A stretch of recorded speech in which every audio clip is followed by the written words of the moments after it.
Hello, everyone, and welcome to another episode of Collector's Quest. I just want to put this out there real quick. This is not a typical episode. I did an AMA, so this episode is not really collector focused. Some of these are personal stories, some of these are just general questions about how I've collected over time. So if you are here only for collector info, this is not the episode for you. I want to just set expectations and boundaries that a lot of this is just nonsense. If you like to hear dumb Johnny stories about how my life has been, this is the episode for you. Again, this is just me, no Tyler. He's out, he's got some stuff to take care of. I didn't want to miss posting for a week, so I did this, just a quick episode, and I did it live.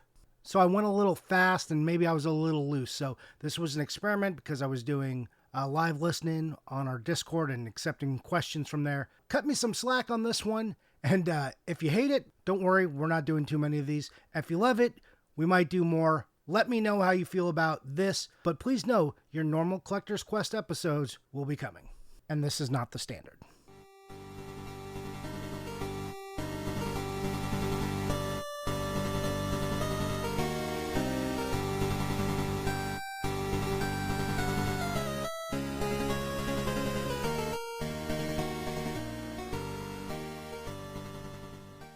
Welcome back to another episode of Collector's Quest. This isn't like a real episode. There's no research, nothing like that is going on. This isn't Ask Me Anything.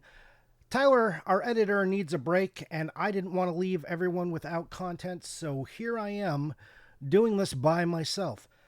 So the quality of this show is noticeably going to go down. It's going to be a worse show. We miss Tyler, and yeah, we're just going to get through this. Don't worry, we're in it together. Tyler will be back. Not like Stefan. Like Tyler will actually be back.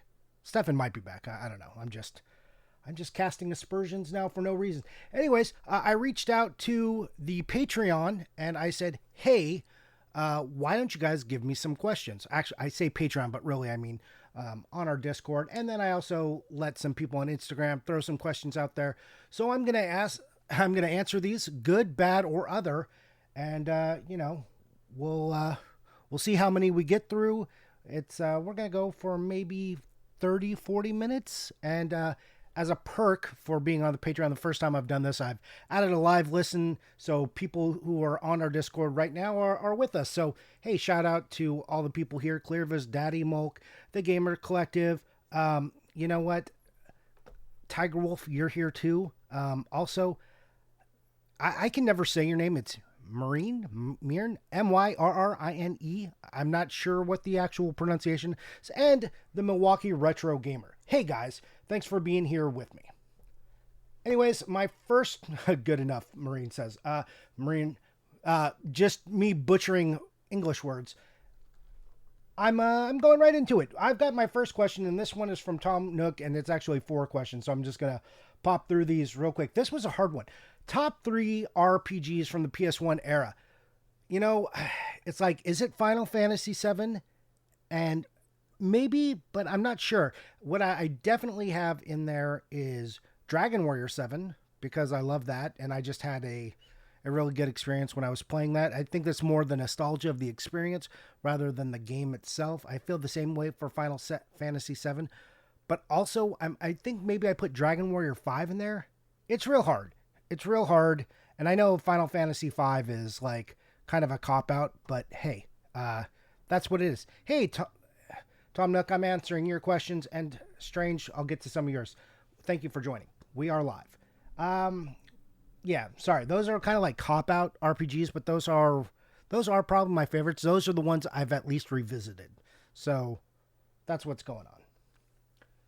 All right. I've also been asked, what is my ideal cheeseburger? Toppings, well-doneness, type of roll, etc. For me, a cheeseburger is like fine. Like most cheeseburgers, like pizza, it's pretty good no matter how you get it, from McDonald's to homemade. I like them all. I like them very much. But if I'm going ideal, if I have time to make it myself, I like to put some green chilies on it, or preferably in it. I like to mix it with Worcestershire sauce and onions in my meat, and then I like to cook it. And I like it. I like to get like a little bit of a crisp on top and keep that like medium in the middle, medium, but maybe a touch more than medium, maybe more towards a medium, moving towards well, but not that far. And then cheeseburger, like ideally, I like to put Swiss on it, but I am like American cheese is gross. It's super gross, except in a few circumstances. And on a cheeseburger is one of those instances where I think it is really good. I also want mustard on that. And then I want it on a pretzel bun or ciabatta. Those are my favorite. I will tell you what I dislike a lot is brioche. Like, get out of here, brioche. Also, big chunks of tomato. Get out of here. I don't need wet cold food on my hot food. Please stop that. Like, just, it's an abomination. Get out of here. That's my hot take. I do like more onion on it. Grilled, chopped, whatever. I just love onion. So that's it. Like, a little bit of lettuce is fine. A little bit. Like, but you go to most places and they really overdo it. Anyways, favorite weird obscure Genesis game, Undead Line. So go check that out. It is on the Mega Drive. It never was released here, but I like that one a lot. It's a vertical shooter. And I was asked for a life story. And I have a whole list. I made a whole list of life stories in here because Johnny always has dumb life stories. And referring to myself in the third person was pretty gross. Do not like that. Anyways, I did a list, but I gave some suggestions on the Discord, and one of them was asked if I could talk about the time I heard an exorcist. I didn't actually hear it. So here's what happened. I'm in 4th grade. I'm living in Palmdale, and things were real sketchy. It was real sus. Was not a good time. Palmdale is like, if you've heard my Super Nintendo story, this is like the prequel, and it's bad like the prequels are. So, it was not good. But anyways, I'm living in these really bad apartments in a pretty ghetto neighborhood. And, nothing good is happening in this place on the regular. And one night, I'm in my room just asleep, as you do when you're in 4th grade.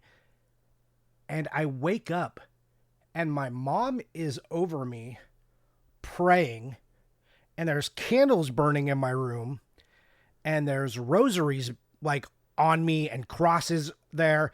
My mom's got a cross on my chest, and I don't know what the hell's going on. And my dad has a cross, and my dad is not super religious. My mom is the pseudo-religious one. Real weird. They are not doing an exorcist on me. This is not happening to me. They are protecting me. There is salt across the door. We are in full-blown wacko town. This is not normal. This is like, as weird as my life has been and as dumb as shit has been, this is weird AF even for me. And I am weirded out when I'm waking up and all this is coming. And my dad's got a recorder up against the wall. And then I realize what I'm hearing is like, sounds like growling and screaming coming from the apartment that we share a wall with. And my mom is just like, pray. And I don't know what's going on. And I'm like, also at this point in my life, I've kind of moved on from being religious, but you're like 10 or something. I was 9 or 10. And it's like, all right, I guess I put my hands together and I'm like, what are we praying for? And they're just like, just pray. And come to find out, my mom and dad are there was an exorcism being performed, and I'm waking up and it's like 1 a.m. to all this crap. And my mom knew what it was immediately, I guess, and then confirmed with the neighbor. But also what happens immediately after this gets super weird. So let me describe this. This is shitty apartments, and it's, 4 apartments in a building. Well, really 8, but 4 face each other, right? So these 4 apartments face each other, 4 on the left, 4 on the right, and like a walkway down the middle. So we can see, you walk out your doors, you're looking at another apartment building and upstairs. So the upstairs neighbor across the way from me comes, the upstairs neighbor from us, and I'm not laughing. I'm laughing because it's horrible. You'll find I do this in weird moments. I laugh because I'm uncomfortable. He winds up that night killing his wife and children and himself out in the foyer area, the little patio area. So yeah, that was horrible. So yeah, and this is like right after the exorcism has occurred, and then like it was we moved.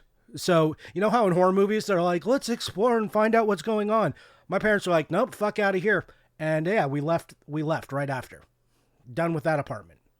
Yeah, I don't know if they broke a lease or what the hell happened there, but they were just like, we're bouncing, we're out, kid. Grab your shit, we're packing and leaving.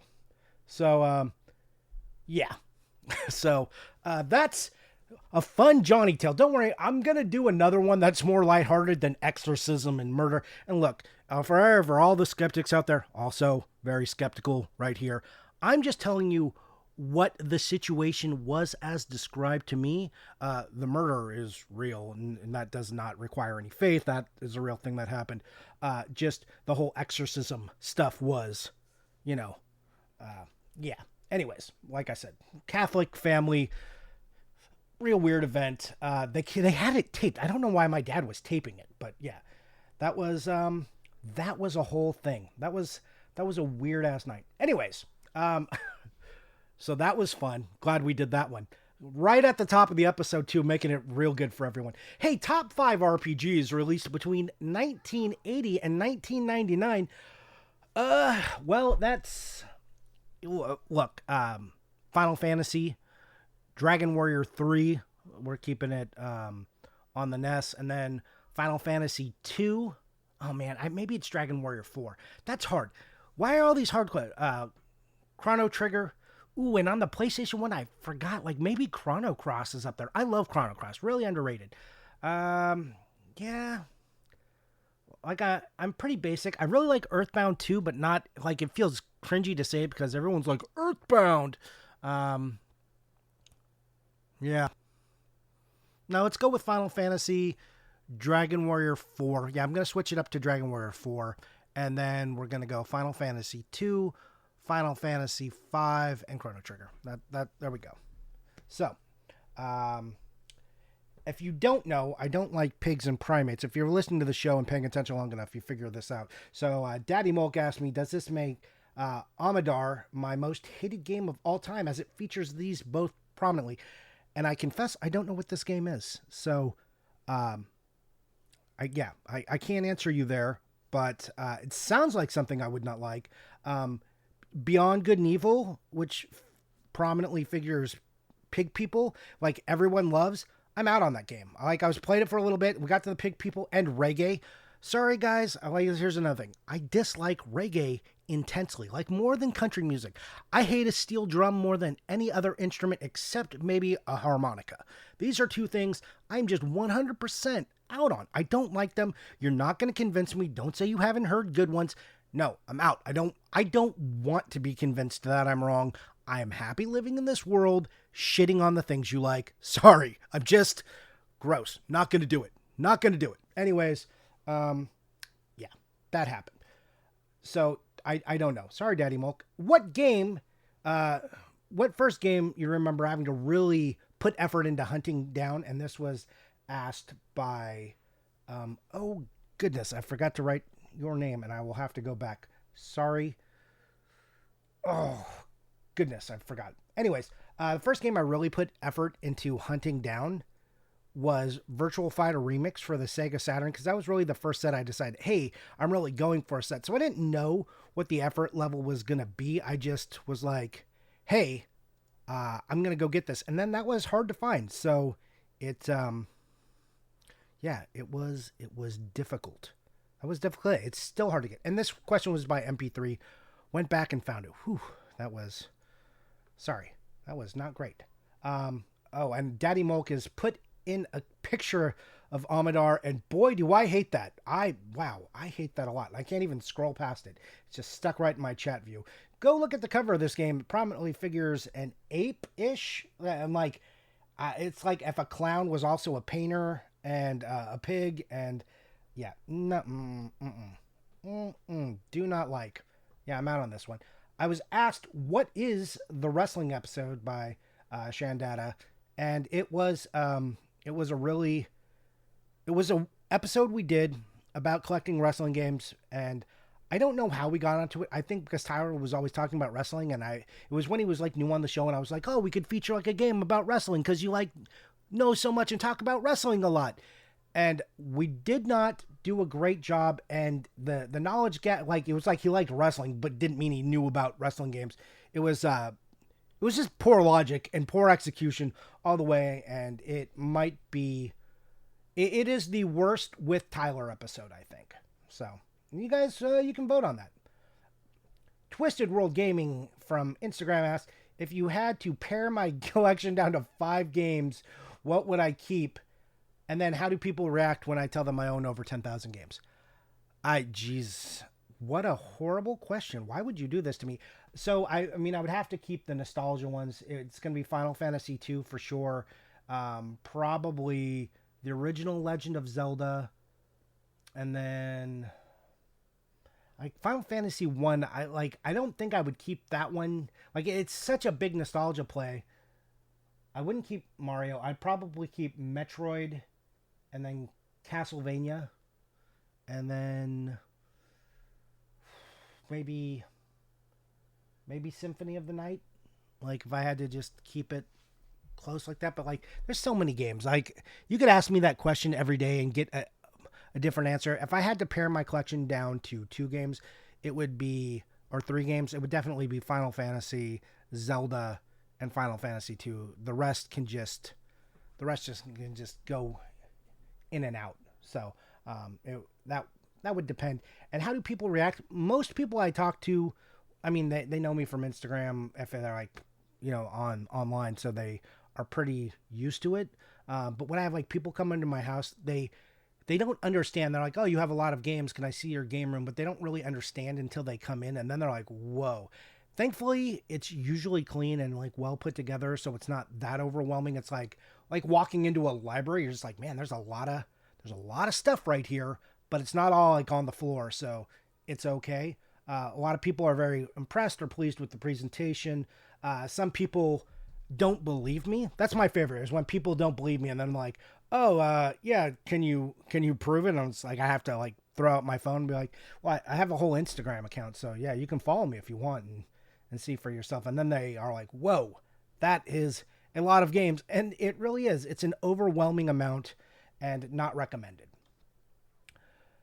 Dork Overlord asked, do you ever think you'll get sick of collecting? And if so, what will you do with your collect? I get sick of collecting all the time. It's one of the best parts of the hobby, is just being frustrated and annoyed with it and always finding ways to re-engage with it. And that's just like a big part of it for me. Like, collecting can be frustrating, but there's always fun too.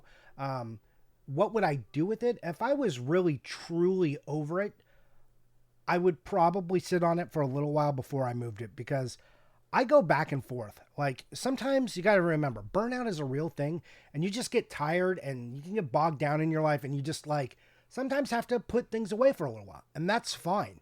Like, I wouldn't even be opposed to, if I had to, boxing this all up, putting it away, and coming back to it. So yeah. That's what I would do. And then if I found like I was still really over it, or I'm getting like older and my son's like, Dad, I hate all this shit and I don't want to do any of this with you, then of course I would just sell it. It's just stuff. Like, that's always my thing.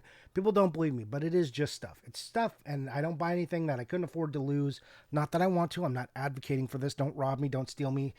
Don't steal my stuff. Don't burn down my house, please. Or earthquake. Please don't open up a crack and swallow my house. I do live on a fault line, so that's cool. Southern California Joyce. So yeah, I'm not looking forward to any of that, but yeah, I would get rid of it if I have to. Nintendo Twister is a sicko, so he asked, do you see yourself going for a Switch set someday? No.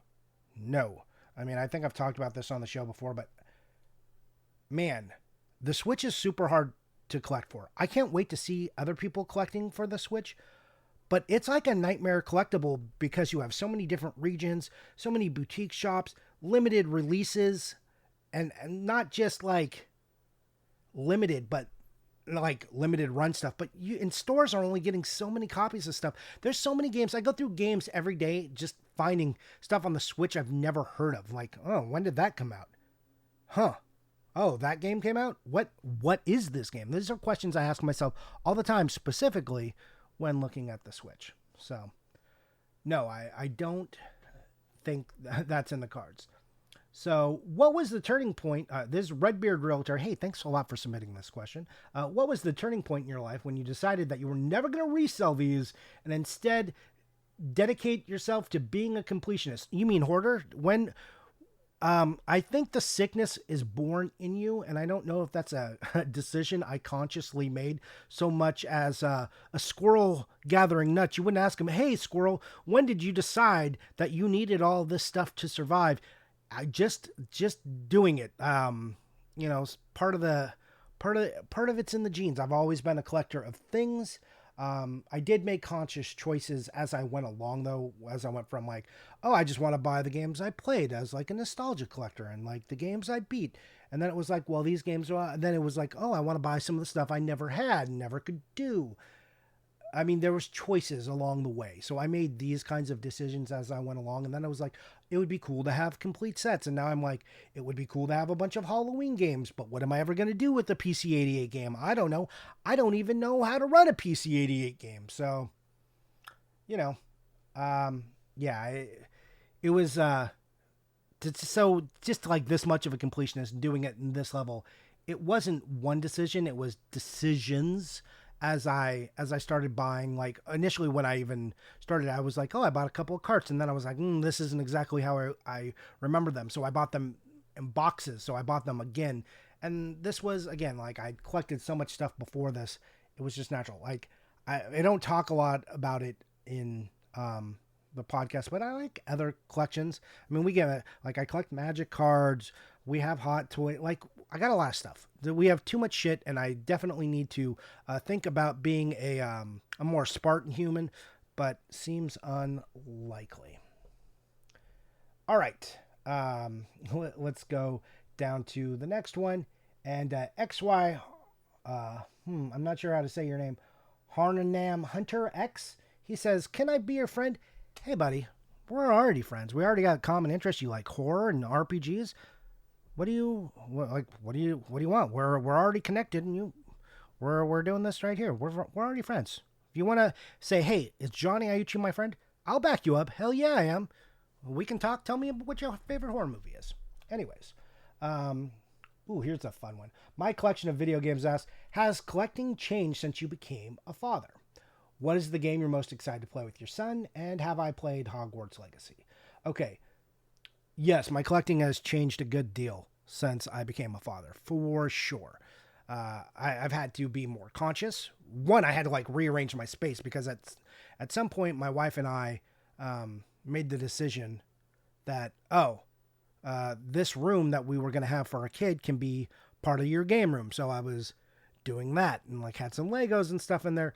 And it was like potential that I could just have. And like we had changed what we were doing, where we're going to travel more. If you guys don't know, we were told we could not have kids. Like absolutely cannot have kids.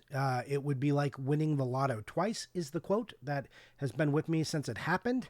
And that like, when my wife first got pregnant and they, like, I used to say like, well, like winning the lotto twice. Why couldn't we win the lotto? And now I feel like an asshole for saying that because now I would give up lotto winning twice to keep my son, which is crazy.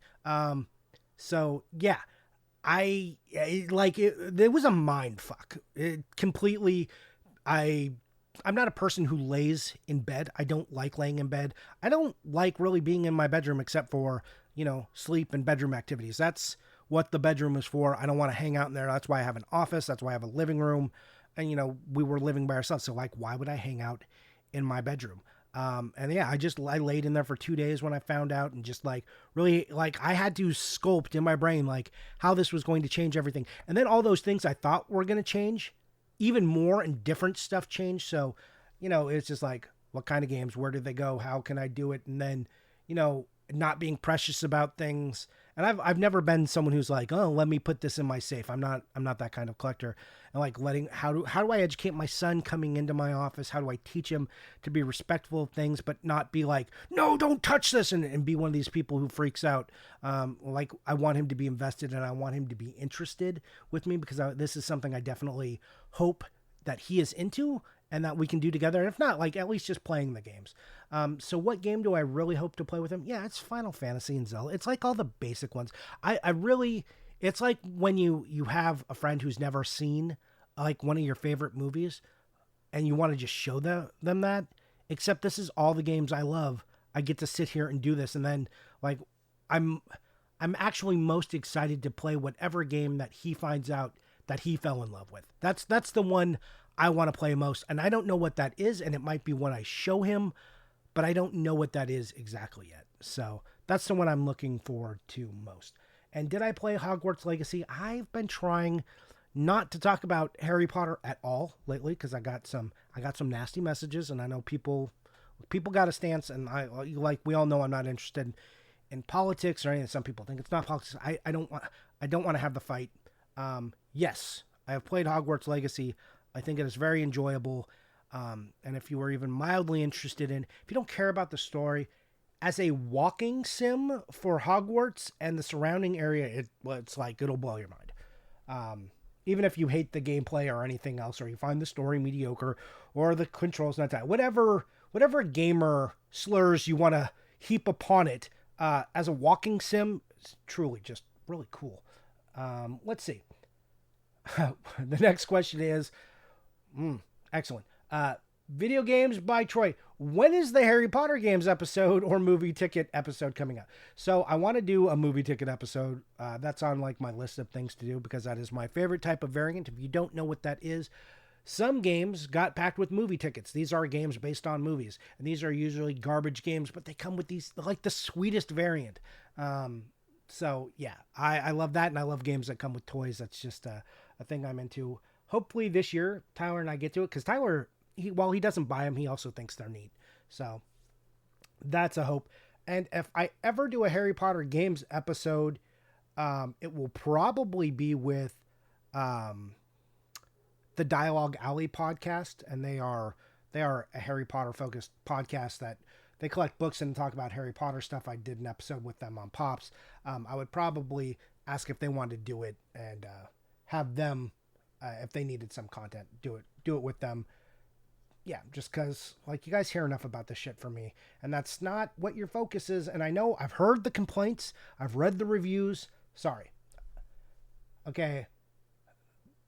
BS Sarah M. Clay, sorry, I'm just butchering this name. Asks, what's the stupidest thing you've purchased for your collection? Oh, this is a long list. Stupidest? There are so many things. I feel like I'm rushing. Do I sound like I'm rushing to you guys? I feel just like a weird energy going on. I'm like trying to be fast to answer everyone's questions, but we have plenty of time. I can slow down. Dumbest thing, stupidest thing I've ever bought. I mean, it might go to all the Bratz games I bought with outfits. Those are pretty dumb, right? Like, those are dumb, but it's also like a toy, so I still think they're neat. Like I said, I've bought games for the PC-88. Like, what am I doing with those? I have so many games. I have games for systems I can never play. Those are real stupid. So, you know, what are you gonna do? There's so many dumb things. Like, you look around my office, you will find stacks of dumb things. Stacks. So, yeah, every set. Like, think about every set and the worst game on every set. And, like, just think about the Super Nintendo and how much I paid for soccer games, / football. And how much I had to, like, pony up for nice versions of those. Hey, Super Copa, thanks for existing. Cool. Cool. I'm glad I paid so much money for Super Copa. Okay. Arturo Gutierrez asks, what is the hardest part about having such a large collection, and how hard is it to keep track of it all?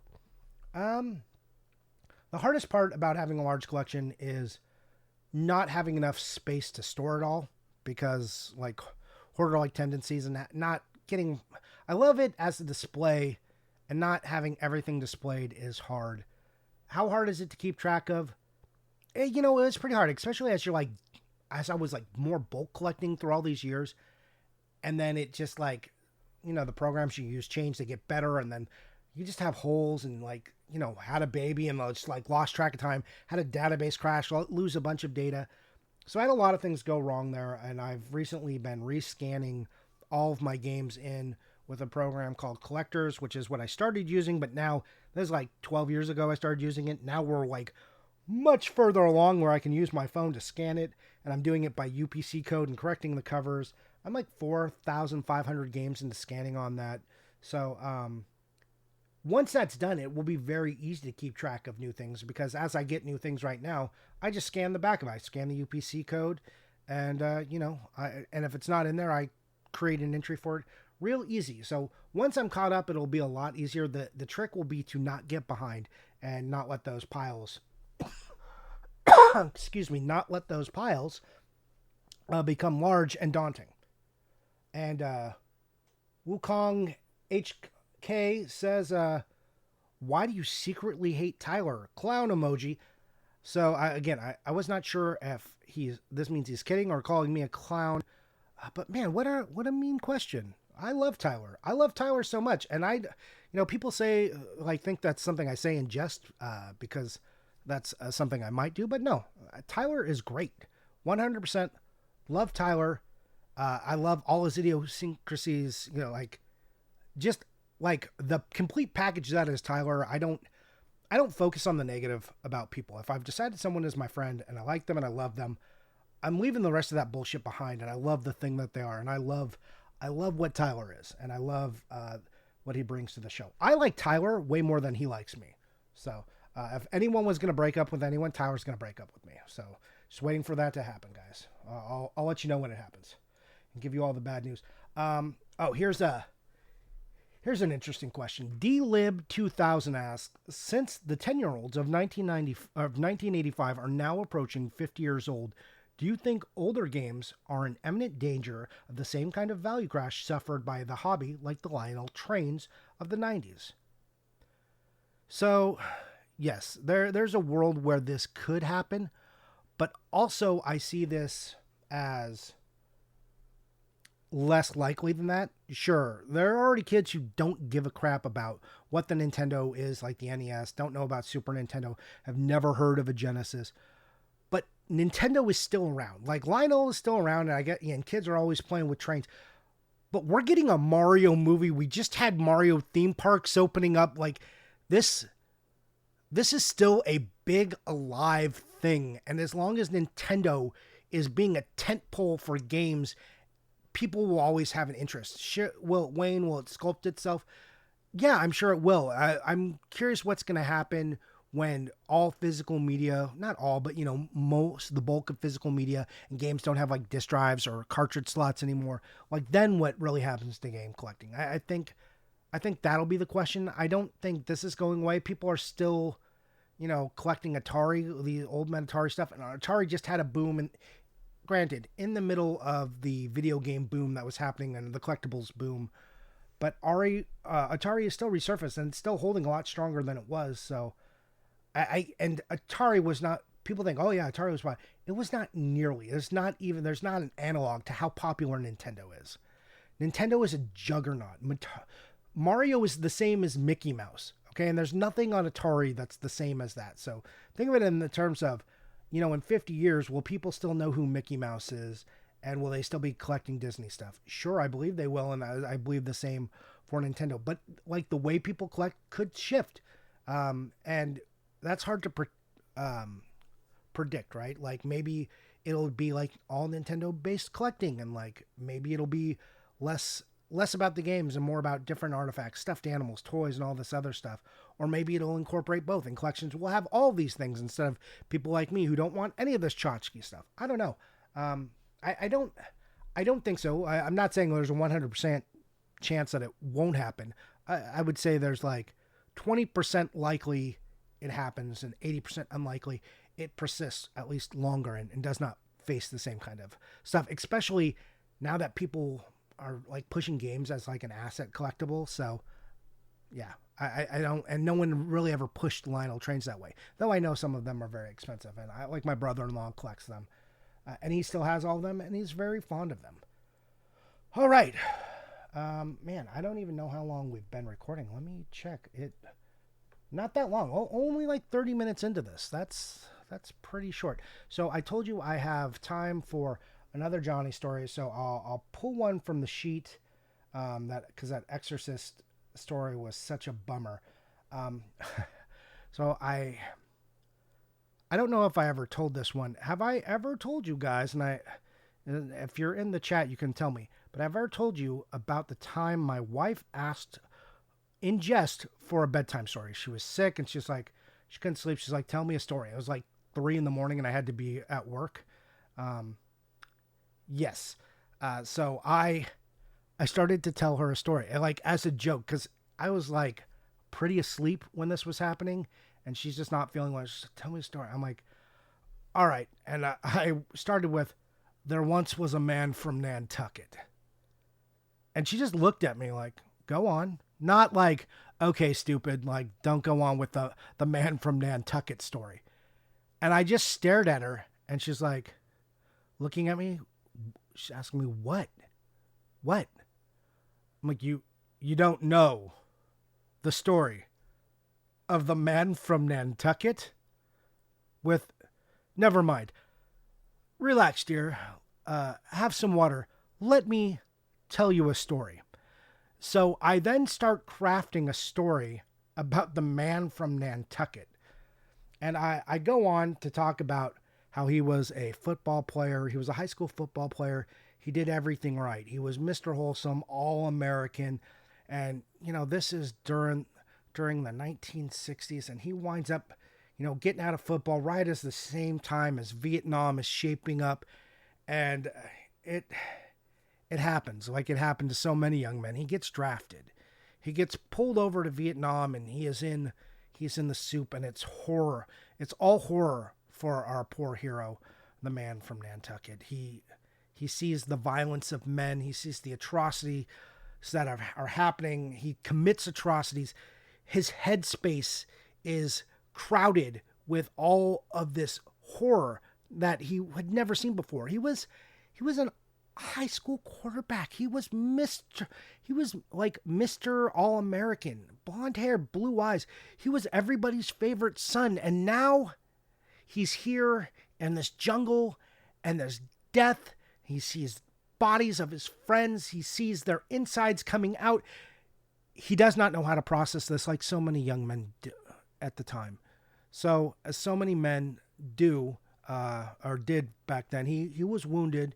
He took some shrapnel to the leg, and he could never walk right again. So his dreams of coming out of Vietnam and then maybe going professional and playing football for a living were pretty much over after that. And, he was greeted by Americans in a way he did not expect. He did not get a hero's welcome when he came home. He was greeted by people who were protesting and spitting at him and showing him photos of the things that were being done in Vietnam. Photos he didn't need to see because he knew all too well what had happened in Vietnam. And he was really shook up. And like so many, he was in pain and didn't know where to turn. And they gave him morphine, and then heroin came to him as he looked for other solutions to his pain. But his pain had moved beyond physical. It was mental pain at this point, and no one serviced him. No one knew how to take care of these wounded soldiers. No one knew what to do with them. So they let them fester and rot. And he succumbed to addiction in a really bad way. It was real terrible for him for a while. And he had gotten to the point where he'd gotten to California. He was from the Midwest, which is neither mid nor west.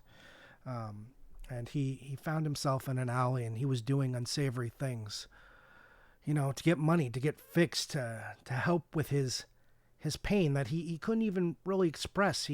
The pain and the terror of it, it was too much. He had just become something he never knew he could become. He didn't know what horrors would avail themselves to him. And he was really down on his luck and found himself doing things that a man like him never expected to do, like perform sex acts for money. And in his shame and pain, he had a man approach him.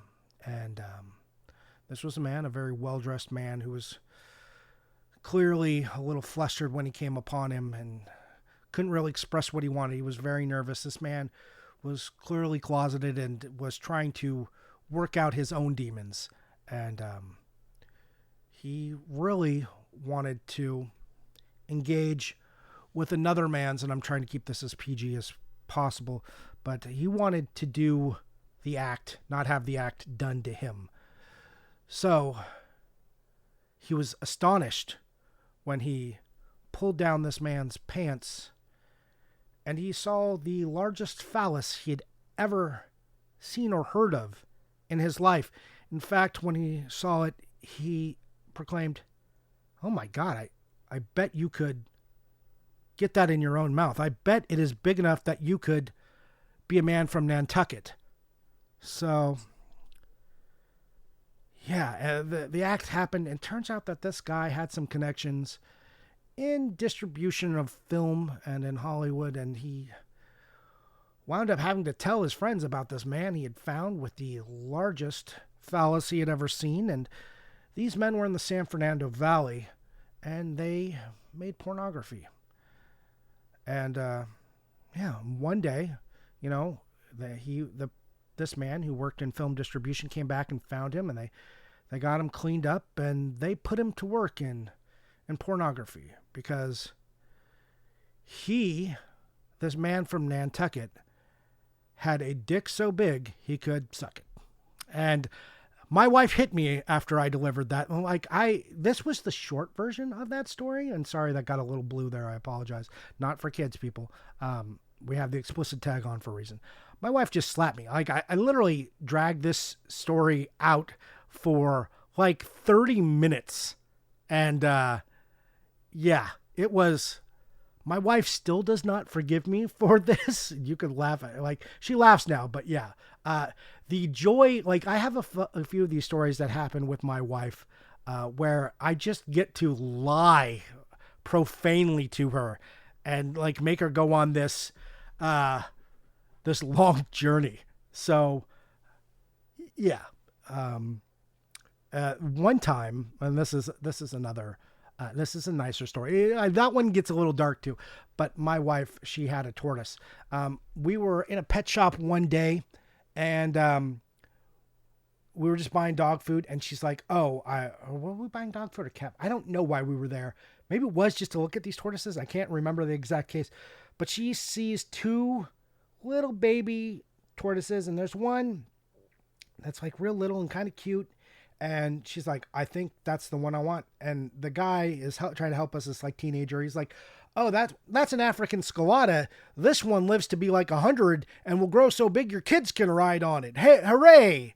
Cool." I'm like, okay, I'm not looking for a bequeathment to someone. I'm not looking to donate a pet after I die. This is not what I want.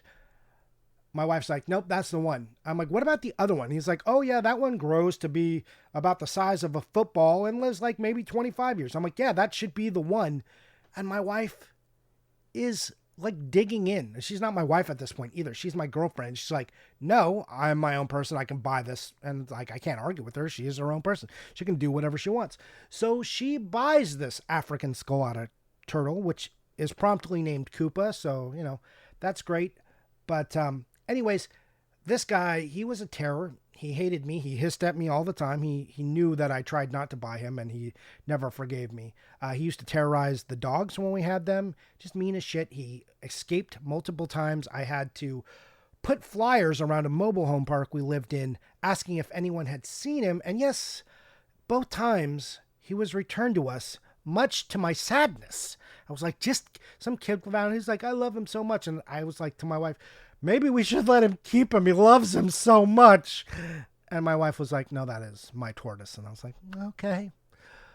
Anyways, so this thing I did to her, we would let him free around the house sometimes. And he was walking, and he used to climb up the walls. He would just climb, and he was definitely gonna tip himself over and land on his back. And I was just like, "Carly, are you even watching what's happening? Do you even see what Koopa's doing?" And she's like, "He's just climbing the wall." I'm like, "Just climbing the wall? What do you mean just climbing the wall? Haven't you read up on him? Don't you know distress signals that you're supposed to be looking out for?" And she's like, "Oh my God, no. What does that mean?" I'm like, "Turtles are one of the few animals in the animal kingdom that know how to kill themselves. Okay, now that I'm saying it, all my hey, these are funny ones. I'll get a little dark. Sorry, and I'm like, these are one of the few animals in the animal kingdom that know how to kill themselves. He's trying to tip himself onto his back, and he's obviously distressed and unhappy. We come on? We got to go do something. Where is he? And she's like all panicked, and then she like finds him, and I'm a big jerk, so I'm like laughing, and she's like, "That's not true, is it? They're not an animal that commits suicide." I'm like, I have no idea. I'm sorry. I love you, dear. And this is like after 5 or 6 years of having Koopa. Yeah. Anyways, I laugh hard at that because my wife was so like, she just trusted me so much, and I took advantage of that trust and had a moment to laugh on her. We laugh about it now. Now the story sounds mean. Do I have any not mean stories in here? I don't know if I do. Anyways, yeah, that's just kind of my sense of humor, and maybe you laughed, maybe you didn't, but those are some stories from Johnny. And then if anyone else in the chat has anything, I can answer, but if not, I think we will close it at that point. Yeah. So, Man from Nantucket and Suicidal Tortoises. That's what I got for you folks. Exciting stuff. Let me end the show how we normally do. I'm not going to do a collector's question because this whole episode is that. What am I buying and what am I playing? Well, I told you I played a little bit of Hogwarts Legacy. So the question now is, have I bought anything? And I bought a few GameCube games just to flesh out what I didn't have. And man, it has like been a really week. This is so lame of me. I don't even have a good buying story. Nothing. I've been buying magic cards for my Magic Cube. I'm sorry, guys. So it's what a boring week. I needed Tyler to be in here with like the 10 dumb games he bought, or like the one weird computer game that he got. Oh, you know what? I got Metroid Prime Remastered, which is a fun story. It's a nice story. I never I got a GameCube for Valentine's Day from my wife because I really wanted to play Metroid Prime, and on the GameCube. So she bought me my GameCube. She had also bought me my Xbox, but she bought me my GameCube and she bought me Metroid Prime, and that was really awesome. And Metroid Prime is just one of my favorite games now. So that was super cool. It's Metroid Prime is an astonishing series that goes from the original Metroid, which I thought was awesome, to Super Metroid, which is super awesome, to Metroid Prime, which is also awesome. I don't understand how they managed to translate the game so across so many systems and still make them awesome, even when changing major things. Still somehow following the formula. Yeah, Metroid Prime is awesome. I got that, so got the remaster. Woo, on the Switch. Did it. I did a thing. I did buy a game. All right. I didn't end this episode like a total jerk. Or I did. Anyways, for all of you who wanted to be on something like this live listening and submit questions and be able to see the Johnny story list, you can do that by joining our Patreon, which you can find at patreon.com/collectorsquest for as little as $2 or as much as $4. $2 gets you onto the Discord and gets you all the perks of the Discord, and the $4 one gets you the bonus content. So Tyler and I will do episodes called After Darks where we just chat about random nonsense, and sometimes that's where the dumb Johnny stories are told. So if you're into that kind of stuff, that's where you can find it. But that's been the show. Thank you so much for listening to me ramble for this amount of time. I appreciate you all. You can find me on our Discord or on Instagram. I'm Johnny_Iucci. That's been our show. Thanks so much. Bye.